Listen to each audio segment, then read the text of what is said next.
All right, John, the time has finally come where you are the main focus of the day, and now you get to have a lot of questions asked of you.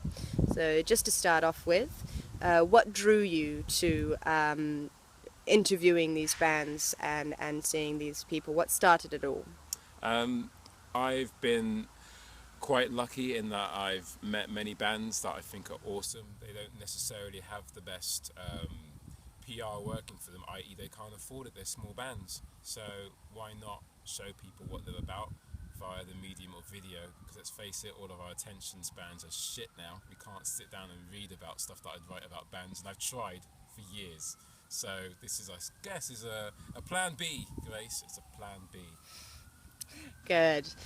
What kind of bands and what is it about a band that draws you to them and makes you want to help them out?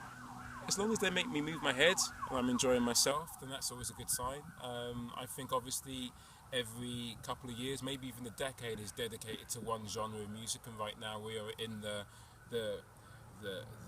what is the middle bit of an egg? The yolk. The yolk right now is hip hop, and the white of the egg is indie rock, alternative, noise, thrash, whatever it is that's too disturbing or cancels out the now as being something that is working.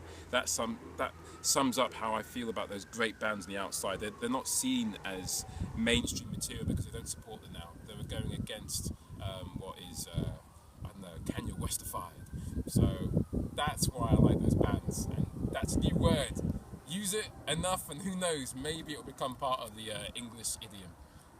So they tend to have more of an impact on you then. Yeah, they speak to me. They're not trying to sell me a bottle of Coca-Cola or get me to go to a multiplex or make me buy something that I don't need, but think I need to have so I can feel more part of the human race. St. Pierre Snake Invasion, don't know who they are. Well, that's the point of the videos. Find out. In fact, we'll put a little link beneath this because you know what I am, but you may not know about that band. You should know about the St. Pierre Snake Invasion. Good. Thank you.